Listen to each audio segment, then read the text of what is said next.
What's up, guys, and welcome back to Wake Up Entertainment. So there is a forensic expert that was being cross-examined at the Senzo trial by Advocate Mnisi. During that cross-examination, Advocate Mnisi questioned this forensic investigator about a firearm that was taken from Thobisi Mncube, accused number 3.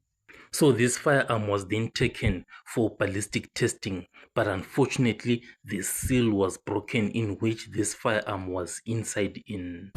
As a result of that information which surfaced, an expert from the Forensic Science Laboratory went to the police station, go and retrieve the firearm,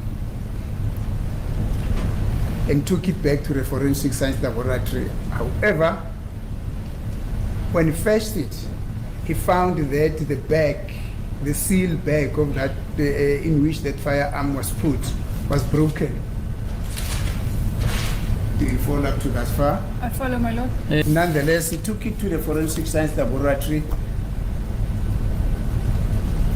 Firearm was never registered, according to, in fact, let me put it this way.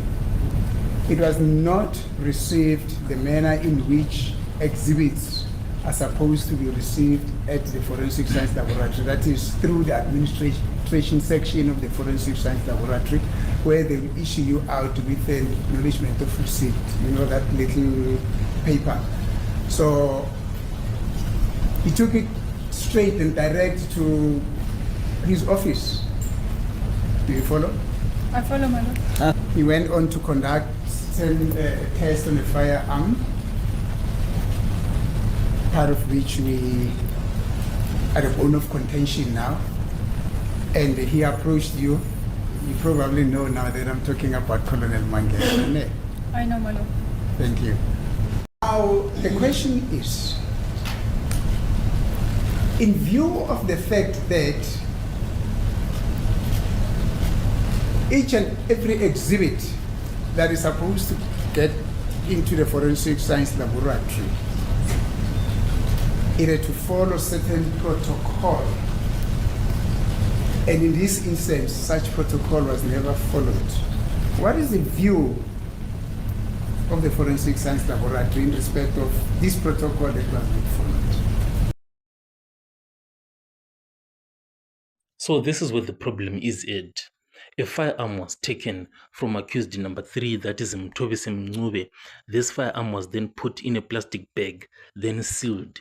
Then it was then transported for forensic testing. But unfortunately now, that seal was broken. What that means is that possibly that firearm that was inside, it was replaced by another one. It's a possibility.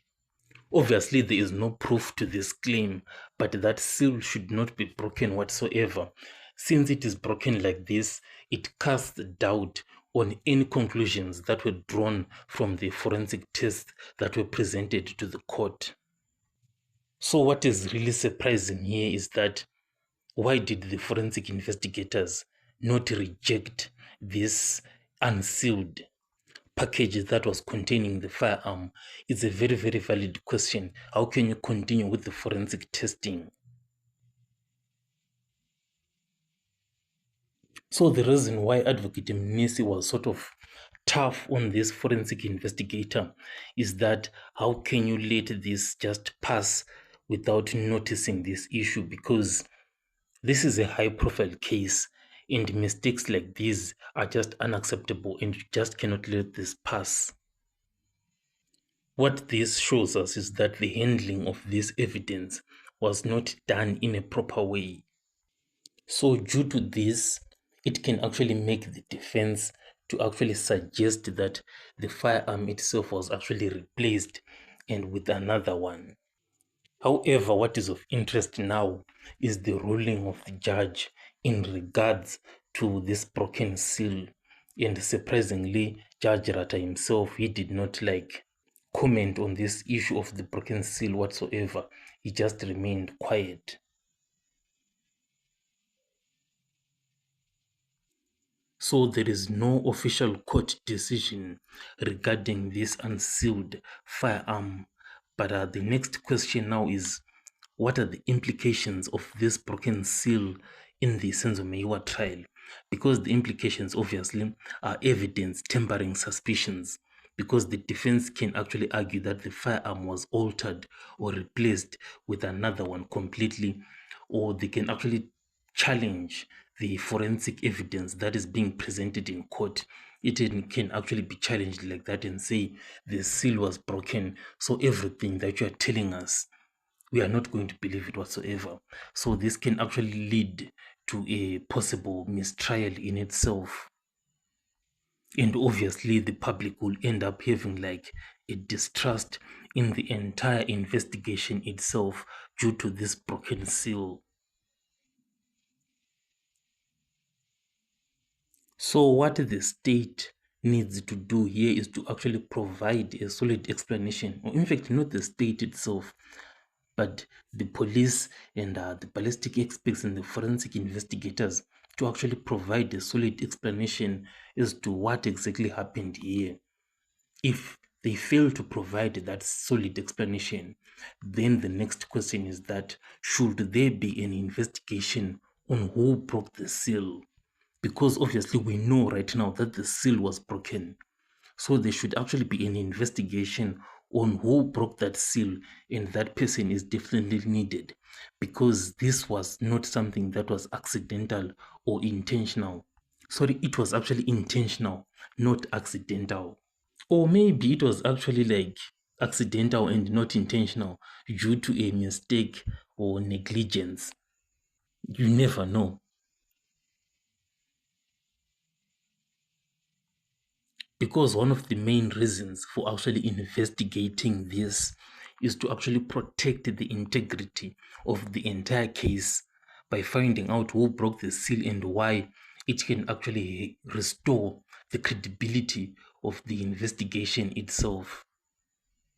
Because this is not a matter that can actually be like swept under the carpet and hope that people can just forget about that, because people then start coming up with conspiracy theories of a cover-up and start pointing fingers and saying that case had evidence mishandling and all of that.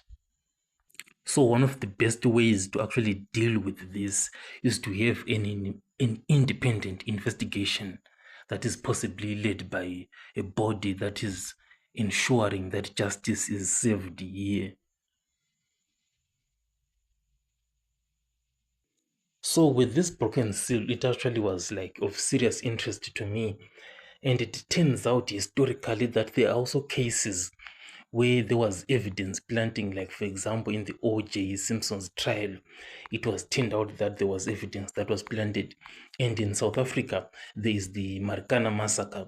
It turned out that during the commission of inquiry, there was possible tampering of evidence by the South Africa Police Service itself. Can you imagine? So in the Marikana massacre, there were photographs that were presented that showed weapons being placed near certain miners, and it was actually proved that it was manipulated to sort of justify the police actions.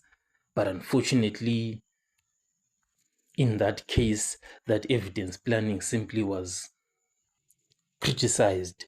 The police were simply criticized for falsifying the evidence, and that was that. So for the Senzo Meyiwa trial, what does this mean?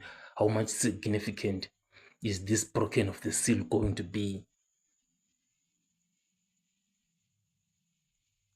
What I'm actually seeing is that the ruling is going to be given and the breaking of the seal is not going to have much of a weight when it comes to the final ruling.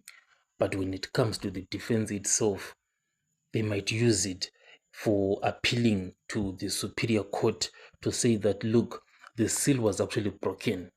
Can you like reverse this ruling?